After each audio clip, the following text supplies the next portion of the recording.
the former ruling party, the Movement for Multi-Party Democracy, MMD, as well as the ruling party, Patriotic Front, PF.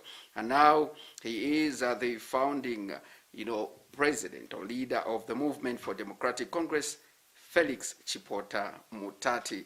On this special assignment, we would like to find out from the party's position as well as the many things that have continued to happen in Zambia as the clock is ticking towards August 12th, 2021. Mr. President, good evening and welcome to this special assignment. Good evening, Kelvin, and good evening, viewers. And I think in the area of COVID, you allow me that we're observing the social distance, so I can take off my mask so that my voice can be properly projected. Yes. Let me start with COVID. The Zambia Catholic Conference issued a statement, and they issued a statement to all of us as leaders of political parties across all political divide, to be mindful of our actions, to be mindful of gathering people, to be mindful of the real risk of COVID, to take COVID seriously, and also that the new variant of COVID is much more worrying. So I can only appeal to you viewers and Zambians that COVID is deadly. Let's abide by the strict guidelines that have been issued by the Ministry of Health. It is for our own protection. And for us politicians, let's put life first ahead of political interest. And therefore, I'm glad, Kelvin, that we're maintaining social distance. I'm also glad that you referred to AGOA and Hillary Clinton. At that time, AGOA was the main dance in terms of trade. Most of us African countries that were dealing with the US were finding challenges to penetrate the US market. So the intention of that conference was to begin to break the barriers of entry of exports into the US. The exports from Africa into the US were dominated by petroleum products, over 90%. And we said to Secretary Clinton that the challenge that Africa faces to penetrate the market was one, the conditions of entry, what were called phytosanitary conditions. And two, you are looking upon us to provide volume without facilitating for capacity building. So the intention is that we were telling her we need to change our relationship in AGOA. Now, Mr. President, now that you've mentioned the issue of AGOA, and you're happy that in my preamble I mentioned the issue of AGOA, where we are now, are you able to say the initiative or the plans and the proposals that you are making have been actualized or achieved? If not, where have we gone wrong? What has been challenging, frankly, not only for Zambia but for Africa in general, is that the standards that are required of the products that we can export into the US are very, very high. And therefore the entry conditions still remain challenging. The capacity to support producers in Africa is limited under AGOA. The dominance of petroleum products still remains. So if you ask me, even up to today, those challenges remain. And that is why, from my perspective, let us focus a lot more on trading with each other in Africa under the African Free Trade Area. It's simpler, it's easier, and we can expand each other's economy. Is it possible for us to continue trading among African countries? You've mentioned the issue of FTA, and others have argued that it comes with its own challenges. Kelvin, there's nothing that you do in life that hasn't got a challenge. There are indeed many, many challenges that must continue to be tackled. For example, we were pioneers in the SADC region, together with COMESA, together with the East African community. And we said, let us tackle those issues that are slowing down trade under what was called the tripartite trade agreement. So issues around bureaucracy, such as the various pieces of papers that you require to fill in when you're crossing borders. And from the Zambia perspective, we became the first country, together with Zimbabwe, to simplify the movement of goods and people by the establishment of the one-stop border post, the first ever in Africa. And that was meant to ensure the flow of trade.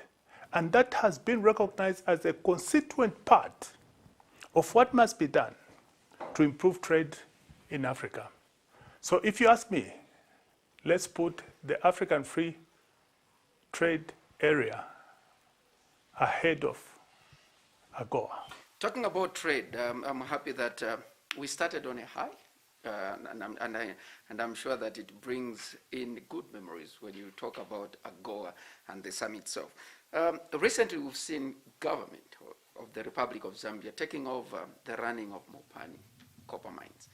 Different political party leaders, as well as the academia, have described the deal in different ways, or the transactions in different ways. First of all, I would like to find out from you, President Mutati, leader of the MDC, what do you make of the transaction of government taking over the running of KSM, of Mopani? Let me say this. I'm an interim president of the MDC. We'll be having a congress as MDC next month, and where I am going to contest the presidency. When you talk of next month, it's February.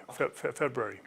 We believe in MDC that democracy is important, and compliance to the constitutional requirement requiring a party to go through a conference prior to election is equally important. So I'm going to contest. Now you bring about a very interesting, a matter which has remained a point of discussion by various stakeholders, questioning the transaction that was undertaken by government. You recall that government announced that Glencore was exiting from Mopani, and that ZCCM Investment Holdings was to acquire 90% of the shares of Glencore under the following terms. And the terms were defined in the main. We don't know if there's anything else because we haven't seen the agreement. That the consideration would be $1. Number two, that upon exit of Glencore, debt amounting to $1.5 billion will be acquired by ZCCM Investment Holding, meaning that ZCCM Investment Holding will now have on its books a debt of $1.5 billion. And the third issue was that Glencore was to be given what is called the offtake agreement, meaning that the copper that is mined by Mopani shall continue to be sold by Glencore until the entire debt of $1.5 billion has been fully liquidated. Those are the terms that were defined by the minister at the press conference. If there are any other issues, those haven't yet come on board. But on the basis of what was announced, we think as MDC that Glencore, one, has walked away from its financial, social, and environmental obligations. Apart from walking away, we have also compensated them by the acquisition of the debt of 1.5 billion US dollars. In addition to letting them go away without the $300 million that was required in order to keep the mines going. Now, that is the structure of the deal as we understand it. But let's make a comparison.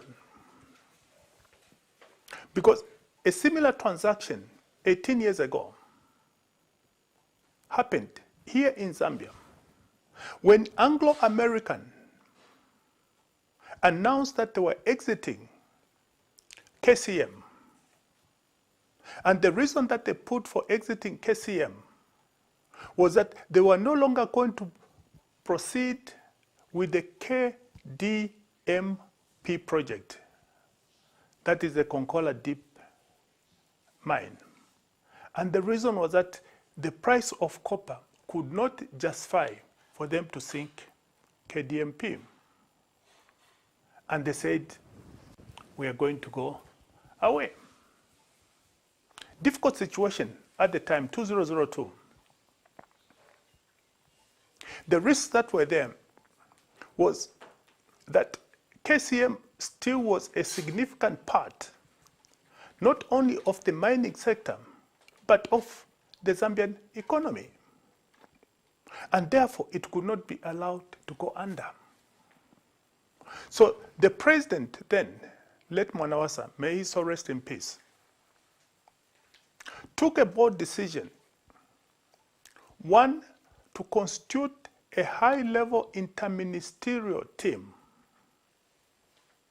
which was supported by international financial and legal advisors, including the World Bank. And the brief that was given to them was very clear and straightforward.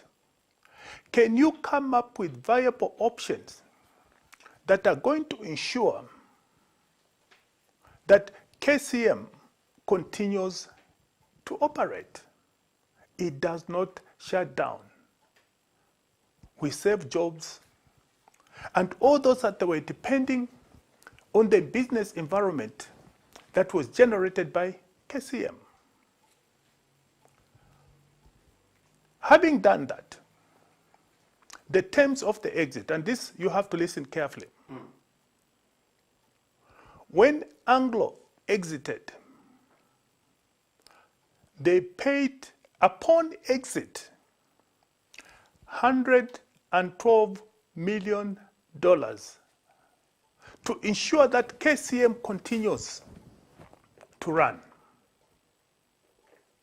to ensure that those obligations that they were supposed to meet are actually met.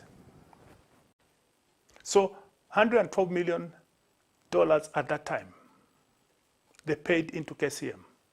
Number two, the shareholder loan that was standing then of $350 million was written off. So the point I'm saying, Kevin, is that when Anglo exited, they left no debt on ZAMBIA investment holding. But what is more is that the shareholding of ZAMBIA investment holding was now elevated to 42%. So all we are saying is that it's a similar deal. It's a similar deal. What has happened with Mopani and what happened to KCM. The differential between these two deals is that the Anglo deal, Anglo paid, Anglo wrote off the shareholders' loan, and they increased the holding. You understand? In the case of Mopani, they have lumbered us with a debt of 1.5 billion. 2, they have got the offtake agreement. It could be different times, but the circumstances are quite similar. So all we're saying, and you need to listen carefully, all we are saying is that we can't permit Glencore to walk away because we have got laws and regulations that protect us as a country and that protect the sector. Under the Mining and Minerals Act, when you read them in conjunction with the Employment Act, they place certain financial, legal, and environmental obligations on Glencore, including meeting employee liabilities, including cleaning up the environment, including writing off loans that were impaired. And let me explain impaired loans. When Glencore announced that they were pulling out, it basically meant that by placing Mopani under care and maintenance, their hope to be able to recover any loans that had advanced to Mopani were close to zero. So those loans were impaired. So in the case of Anglo, that was written off. Now we have a loan of 1.5 billion. Yeah. So all I'm saying, Kevin, is that this deal is not over. From us, the citizens' perspective, we are saying Mopani should not be short-changed. Let Glencore be pursued to meet the obligations as provided for under our own laws. I'm happy, Mr. President, that you've given that comparison of the two deals, and you're saying there's no difference. They're very similar. With the recent one, or the one that has just happened, and you are saying we can't allow such a thing, or we can't let it be the way it has been. The ruling party, or the party in government, says it is a good deal, and it is in the interest of Zambians. And you are saying, us as Zambians, we can't allow. Kindly tell us, why is it that there is a difference with what happened in 2002 and what has happened now? Why are we seeing a difference? Kevin, the difference is not necessarily about the deal itself. Yes, we need to protect the jobs. Yes, we need to ensure that in all the deals that we make in this country, the provisions of the relevant components of the law are actually followed. The obligations of Mopani as owned by Glencore then are also met. So if our act says, upon exit, you have got to meet the employee liabilities, it simply means that you have got to leave some money to us to be able to meet those liabilities. Our act says the issues about cleaning up the environment when you exit, because when you are in care and maintenance, ultimately you are going to exit. Was the act followed? What I'm saying is that the act was not followed. And that is why we're saying that this deal, we need to follow the act. So all we're saying is that we are Zambians. We deserve. Let's follow the law. Is it reversible at the moment, the way it is? Can we reverse it? Or maybe we should wait not until MDC form government and then it can be reversed? From an MDC perspective, this deal carries obligations on Glencore for us to claim what belongs to us. So we shall open it up and say, this $1.5 billion was impaired. You can't leave it on our books. You have obligations for employees. Give us the money. You have obligations to clean up the environment. Give us the money. Because we can't tell them, come back and run Mopani. No, that is not possible where we are. But we can claim back the things that they shouldn't have taken. You understand? And there are international forums that can be used in order to claim back what was taken that is outside the law. I'm finding it very difficult to compare or contrast and be able to make an informed decision. Because I have seen and I've heard from other leaders in the opposition.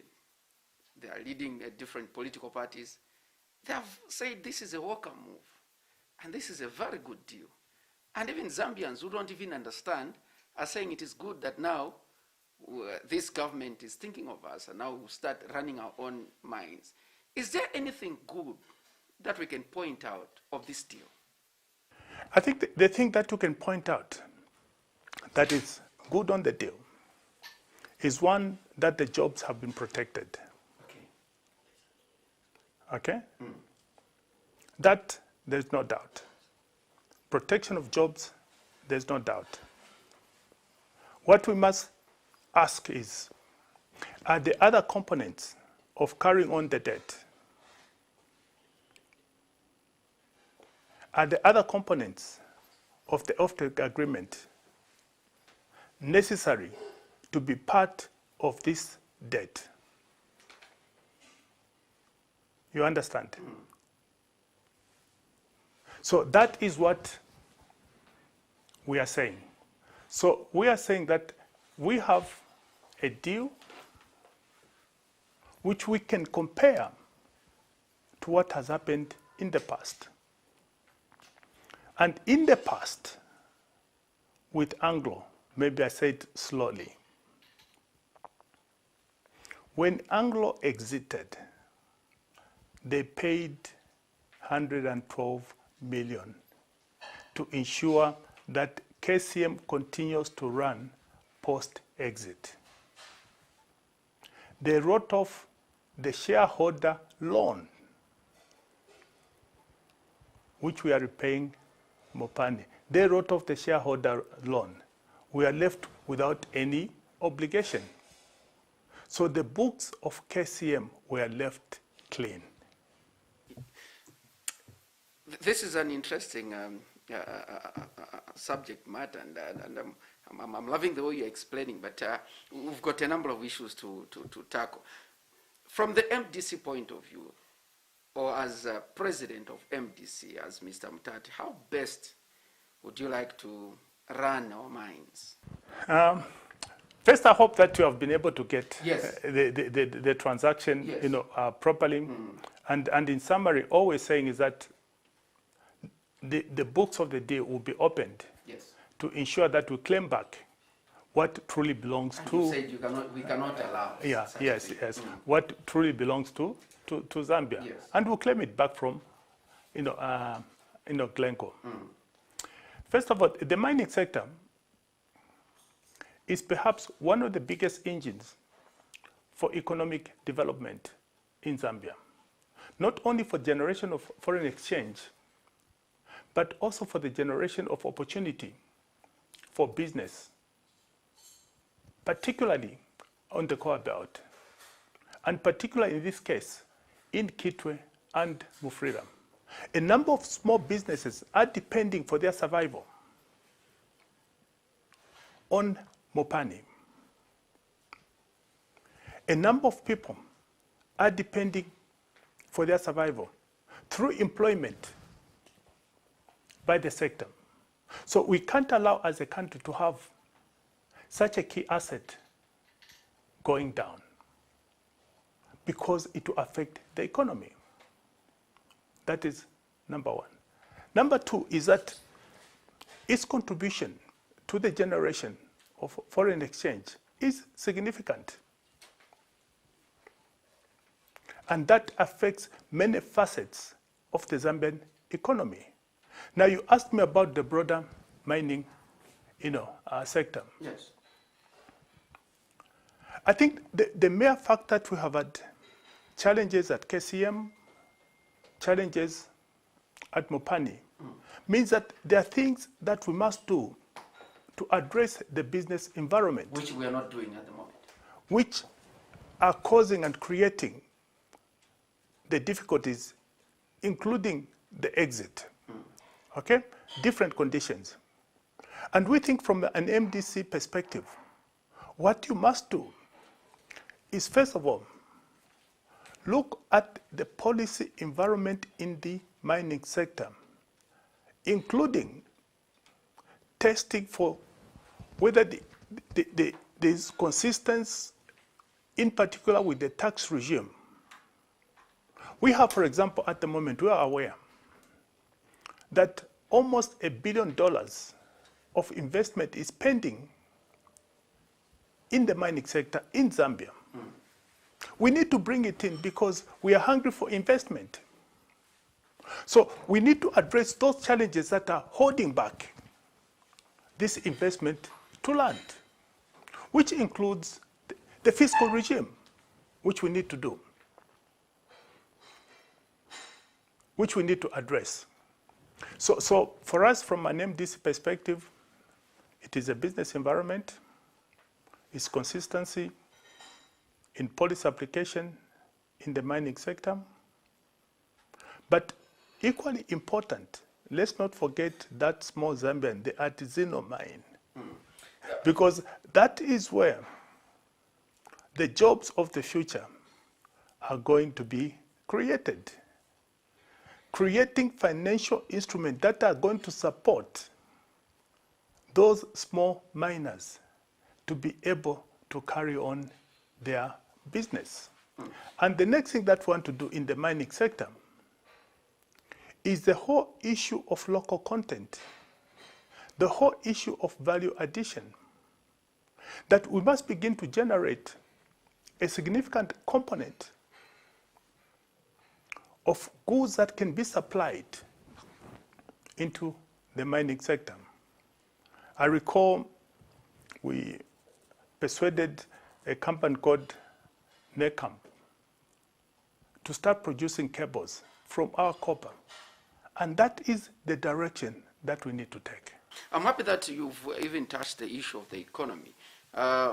With the coronavirus, the poverty levels have continued to go high, the cost of living, and even last year, the head of state, President Edgar Lungu, agreed and acknowledged that the economy is not doing fine, and that is why he even launched the economic recovery plan.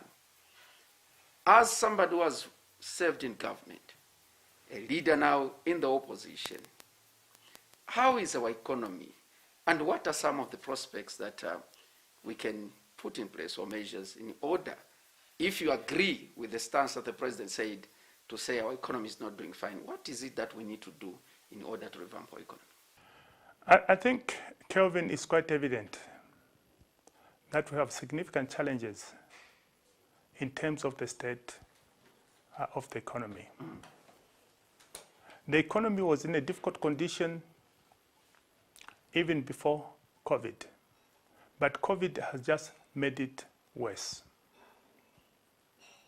When CSO, the Central Statistics Office, announced the January results, they indicated that the inflation associated to food had gone up to almost 26%. And by food, they're talking about basic things, carpenter, vegetables, cooking oil, etc., etc. The things that we interact with as a people on a daily basis. The things that we use in our home. So it means that it's becoming increasingly difficult for you and me to be able to plan beyond today. because of the changes in the pricing. So yes, we can agree with President Lungu that the economy is in a difficult situation. And it looks to be bleak going forward. Unless we put into place certain fundamental measures. And the elephant in the room for the Zambian economy, the nightmare that we've got in the Zambian economy is the whole issue of debt. It is choking the economy. I heard the IMF are coming through next month. We must be able to use this mission in order to move one more step. Because with the IMF, you can create an opportunity to generate confidence, to generate credibility that is important as we engage in any restructuring of the debt that is on our books. That debt, clearly we have said, we are not in a position to be able to pay. So debt becomes at the center. So even as you restructure debt, you have, on the other hand, be able to do those other reforms that are going to generate growth in the economy. And I'll give you a couple of examples of things that can be done. For example, in the agriculture space, we have spoken of bumper harvest, and we're expecting bumper harvest. One of the things that we can do as a nation is to open up exports of maize. So that when the borders are open, people can be able to generate real cash. For example, in Mwami border, across Malawi, they are able to pay up to 300, 350 kwacha per bag. And government is aware? Government is fully aware, yes. And on the Zambian side, it's 110, 150. So surely, let's give opportunity to that small farmer to be able to earn a bit more so that they're able to sustain their lives. Let's take advantage of our productive capacity in the area of maize to open up. And by doing that, we'll be generating the foreign exchange that we need in order to influence the exchange rate. So those are quick wins in the agriculture space. So we must not go back to a situation where we are using export permits. The whole process of export permits is crowded. Only very few people benefit. Open the borders. Let everybody earn something. Everybody needs to touch the dollar. In Kasumbalesa, they need to trade.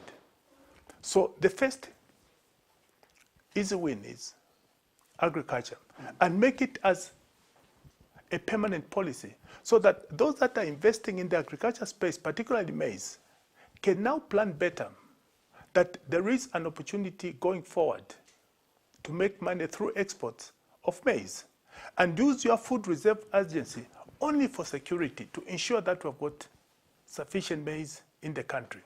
That is one. Because by doing that, you are growing the economy. You are generating income into the economy. Okay? You are also creating jobs. Because the more you earn, if you are doing 1 acre and your earnings have gone up, surely next year you do 2 acres, 3 acres, and the more you export, the more you grow. So it goes. So that is one, and that is an easy kill. Number two, this whole issue and the challenges that we're having in the energy sector, in particular for fuel, I think we need to reboot. We need to reboot because we know that the best way forward in this sector is to be able to allow the private sector to do the imports so that we can free government who has been accumulating debt through importation. So that the role of government should be to facilitate the business environment in the fuel sector. The private sector can do it, and competitively so. And a number of countries around us have got private sector that are addressing themselves to the importation, distribution, and retail of the product. And they don't suffer fuel shortages. So it's a matter for me of urgency that we get the private sector into this space. And once you get the private sector, you're also creating new opportunities. But you're also relieving government from acquiring additional debt. We already have more than enough in our hands. Because we do know that at the moment, we are owing over $500 million. And this could grow if government continues to be the one that is importing fuel. So when it comes to the energy sector, you are calling on that it has to be in the hands of the private sector. The private sector. Moving on, I'm happy that you've touched the issue of the debt. And you say this is the elephant in the house. This is what is choking our economy and the lives of Zambian people. We did see that we even defaulted in paying our coupon loans. Then later on, we were told by government that it is a strategy. As a former Minister of Finance, do you think we have the capacity to dismantle our debt? I think the very reason that we said we are going to restructure the debt is evidence enough that we do not have the capacity to be able to liquidate the debts as they fall due. Because why then do you restructure? You are saying, I don't have the capacity. And clearly that capacity we don't have. When the first Eurobond falls due, we will not have the capacity to be able to pay it. And that is the reason we're saying we need to restructure this particular debt. This economy can't be able to carry the debt. So there are no two ways about that. How best can we restructure our debt? Because this has been so. We've been told to say we need to restructure our debt. We need to restructure our debt. And now we even defaulted. Then later on we are told this is a strategy. How best can we restructure our debt? Default is not a strategy. Default is a lack of capacity to pay. So don't hide under the umbrella of default and say, I've got the umbrella of default. No, it's not a strategy. Default is not a strategy. Okay. You have gone and engaged consultants to help you restructure the debt. Yes. And you're looking at the overall debt of the country. Okay? So in the period that you're engaging with those that you owe, there are terms and conditions that you need to abide by of engagement. But in order for us to be able to enhance our credibility, and we keep repeating this, we need the IMF to hold our hand. We need an IMF presence because that credibility to those that we owe will become alive, that something is happening.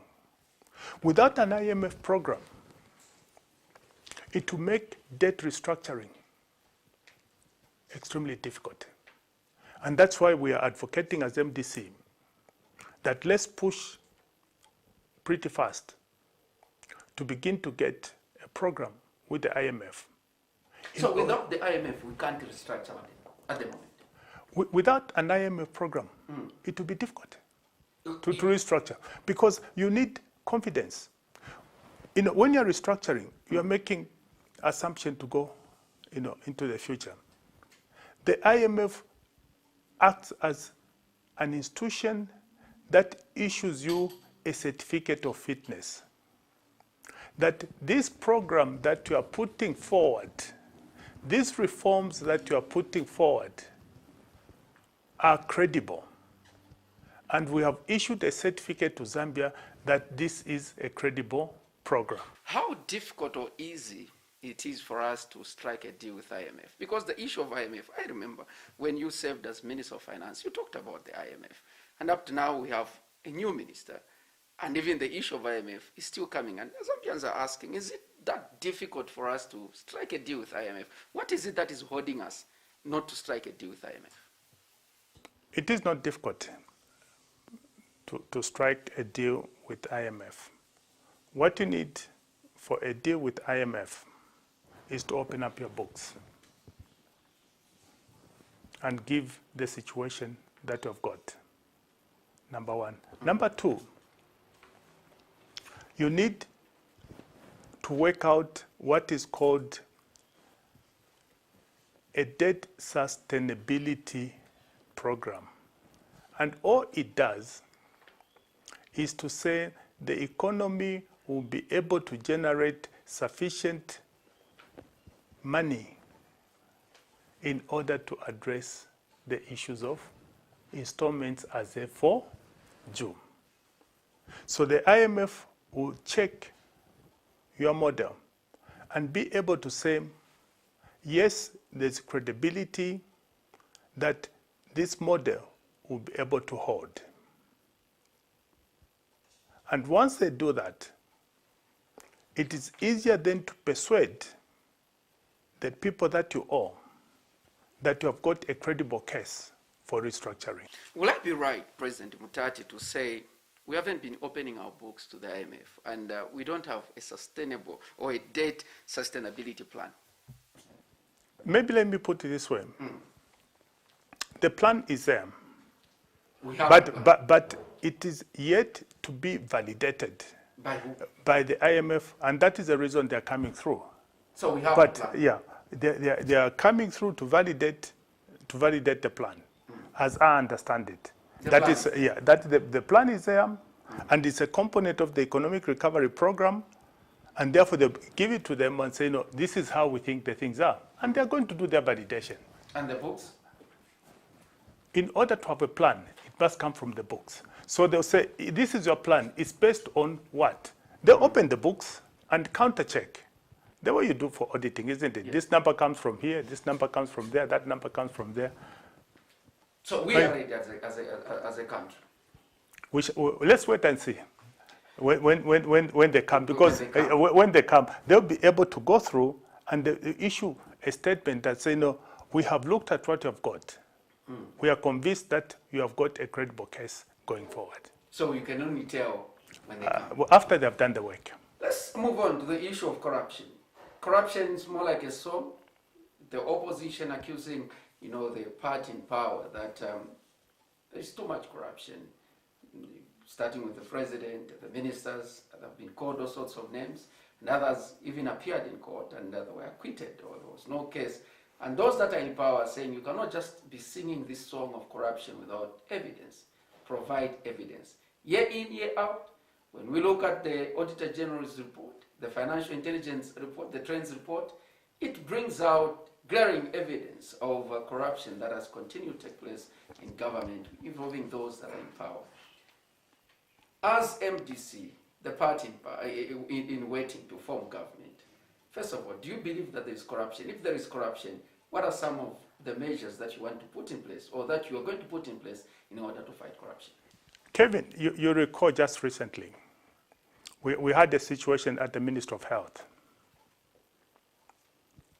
where not only did we have expired drugs that were distributed, not only did we have defective condoms that were distributed,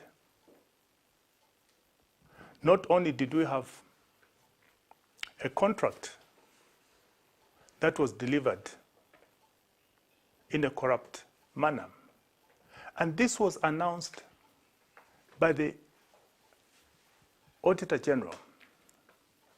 This was delivered to the Parliamentary Accounts Committee. What other evidence do you need on the issue of corruption? I think what is important is that what is it that we can do? For us, we believe is the institutions, the systems, the institutions of governance.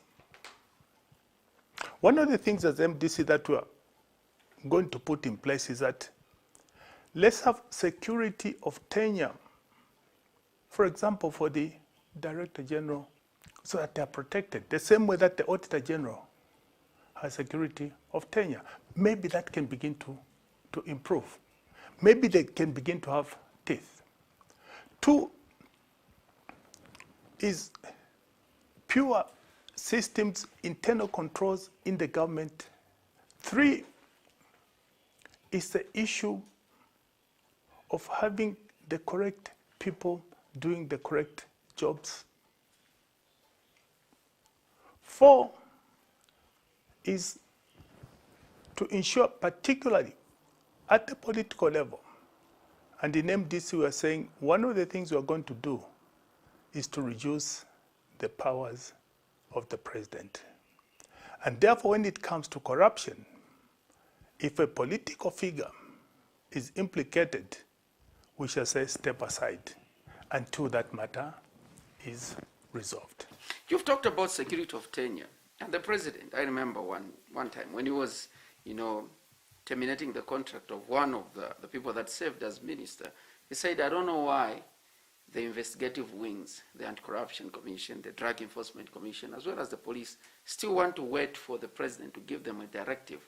I'm not going to do that. I have told them to say, if there is evidence, if there are reports of a minister or somebody in government being involved in corruption, don't wait for me as a president to instruct you. Move in and investigate such an individual. You still want to talk about the powers of the president when the president has given powers to these investigative wings? And let's take the issue of the Minister of Health that was spoken about. The minister then was accused of corruption. Okay? Yes. They investigated. In this case, he has been dismissed. What is there? And we don't know why has been dismissed. Is there consistency in there? So all we are saying is that we have to be consistent. If he was accused at that time of corruption, he should have been set aside, isn't it? Just like he has been set aside at the moment. So it's the issue of consistency. That's all we are saying. You talked about the issue of fuel, and just some weeks ago, it started on the Copper Belt. We saw it in Central Province, and we saw it in Southern. The issue of fuel shortage. And this has continued. As MDC, what do you think is making us, I know that you've proposed the issue of involving the private sector moving forward, but at the moment, what do you think has continued to bring this challenge whereby year in, year out, issues of fuel shortages is there? We saw the oil transporters pointing a finger on government, that government also pointing a finger on OMCs to say these are the people that are trying to hold on to fuel, waiting for an increment. With the proposal of private sectors coming in, what will be the role of government to ensure that fuel issues do not become more challenging? First of all, you've got to understand the private sector. They're in business to make money. That's number one. And government is there to service the people. And government is there to service the people. So the role of government, when the private sector takes over the sector, in the fuel sector, is 1, regulation. Number 2, licensing. And 3, monitoring to ensure that there's no unfair competition. That should be the role of government. And let the private sector do the battle in the sector. And they're capable. How are our friends in Botswana, for example, continuing to depend on the private sector to supply fuel, and there are no shortages. So all we're saying is that the private sector have got capacity to be able to do it. Let government limit its role to regulation and licensing, and government is good at doing that. I'm happy that in your submissions, when we were talking about corruption, you cited an example that happened in the Ministry of Health, where hospitals or clinics were supplied with defective gloves, condoms, as well as expired medicines. After that revelation from the Parliamentary Accounts Committee, we have seen a number of recalling. We are told the expired medicine, the expired Panadol at first, that government is recalling. Last week, we heard again that aspirin has been recalled. And a day ago, we were told that even vitamin C, that they are recalling. Is it enough to recall? And if these medicines have been consumed by people, what is it that government should do if such a thing was to happen under the leadership of President Felix Mutati and the MDC? First of all, it's quite unfortunate that we can even distribute defective medicine. We are threatening the lives of our people. We are paying for things that we shouldn't pay for. And yet we have systems that are supposed to ensure that this does not happen. That is why we have institutions such as the Zambia Bureau of Standards and other institutions that check the efficacy of the medicine. And therefore, there must be something terribly wrong with those institutions that have been given the primary task that before any Panadol is distributed, validate it. And therefore, there must be a cleanup in those institutions to ensure that no single drug is distributed. Also, those that are responsible for the procurement of defective drugs, appropriate punishment must be meted. We must ensure that. We have continued to spend money by buying these defective medicine. And you are saying those that are involved in the procurement should be punished. What sort of punishment? If we punish them, then does it mean they are going to bring back the money? And what about those that have taken these defective medicine? Because others are asking, maybe we are sick because we took that medicine. What is it that government should do for those that have, consumed these medicines? I think the critical thing is that we have risked the people's lives. We have a responsibility as a people to call upon government. If I got a defective medicine and I suffered consequences, I must be paid for by government. And there are no two ways about that. And the money that government has spent, who is going to pay back that money?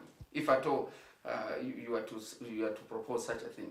Because government has paid and they have been supplied with, That is a separate matter. It's a criminal act. And there are laws that address themselves to criminal acts, because that is a pure criminal act, and there are consequences that must be followed separately from those that have suffered from taking the medicines. You've talked about cleaning up. What sort of cleanup are you looking at when you talk about cleaning up? Let's just zero it in the Ministry of Health. I'll give you an example. During the time of Mwanawasa, when we had incidences of corruption at the Ministry of Lands in terms of issuance of title, the whole department was cleaned out. So similarly, we need to clean out the procurement in the Ministry of Health. we need to start afresh. That is the only way we can have a sustainable program. Still in the health sector, I know that you started by, calling on your fellow politicians as well as Zambians to guard themselves against COVID-19. With COVID-19, I remember following that press briefing which you had, and you lamented that with the COVID-19, there are restrictions, there are measures that have been proposed by the Minister of Health. It seems as if the president and those that are in the ruling party are not following these laid down guidelines. And we've seen people testing positive, we've seen people dying due to COVID-19. What is your message to the party in power? Because they have continued to meet the people. And we've been told by the health experts that the virus does not move, but people move the virus. We are in an election year, 2021, and 12th August is fast approaching. What is your message to those that have continued to abrogate the regulations? It is very sad that this virus is real, is serious, and is resulting in a number of deaths that are being recorded on a daily basis. It is also quite clear that there are guidelines that have been issued on how we can minimize the spread of the virus. That is very, very clear. What is frightening is that in the political space, in the democratic space, these guidelines are being manipulated, and in particular by the PF. These are double standards. And our message is very clear, that you can't have politics without life. Let's save lives. Follow the rules, because what is important is that the people of Zambia must not be exposed to that risk. So if us in the opposition party are telling us these are the rules and to do something different, that's why we're calling upon the president that please assist in ensuring that there is adherence by all political players to the rules that have been laid down. Only then can we be able to save lives. And there are no two ways about it. All of us must abide by the COVID rules. And they're very clear. There are 5 steps. So let's not manipulate COVID for political mileage. Let us respect life. And that is our clear message. The Electoral Commission of Zambia, actually, as we conclude, President Mutati, advised, or they have proposed certain things that need to be done, like not meeting the people, not assembling people, but looking at other ways of campaigning. If we continue recording the numbers of people that are testing positive to COVID-19, or if we continue losing people the way we've been losing them, what are some of the proposals that MDC could propose, say, moving forward? You've said there cannot be politics without no people. And people's lives is very important. Because if there are no people, there will be no voter. What are some of the methods that you can propose to government, the Electoral Commission of Zambia, as well as your fellow politicians, that yes, we can do this, but still be able to meet or relay our message to the people? I think in this country we must avoid multiplicity of experts. All of us must keep to our lane. When it comes to issues around COVID, let's leave it to the Ministry of Health to provide those guidelines. This is not a matter for the Electoral Commission. It's a matter for the Ministry of Health. They will define what is required to be done. And all institutions, including the Electoral Commission, must follow the guidelines by the Ministry of Health. So what we must respond to is not what the Electoral Commission says, we must respond to what the Minister of Health does. Those are the only ones that are competent to be able to give us the guidelines. And it should remain so. President Mutati, thank you so much for according us this opportunity and time to engage you on a number of things that are happening in this country. I must propose that next time when we meet, we'll be able to talk about the vision and the plans that MDC is bringing on the table. Kevin, many thanks for having me, and we'll continue to engage with you and to articulate the vision, the values of MDC, and the plans that we've got, going forward in the political space. And I just hope that you grant us that opportunity to be able to engage with you. Wishing you all the best as you recontest the presidency of MDC come next month. Thank you very much. As you continue to mask up and observe social distance. Thank you very much. This has been the special assignment on your channel of choice, Muvi Television, and I've been chatting with the MDC president, Felix Mutati. On behalf of Mavuto Piri, director, as well as the producer of the program. Till next time, my name is Kelvin Tabola, Chief Focal. Good night.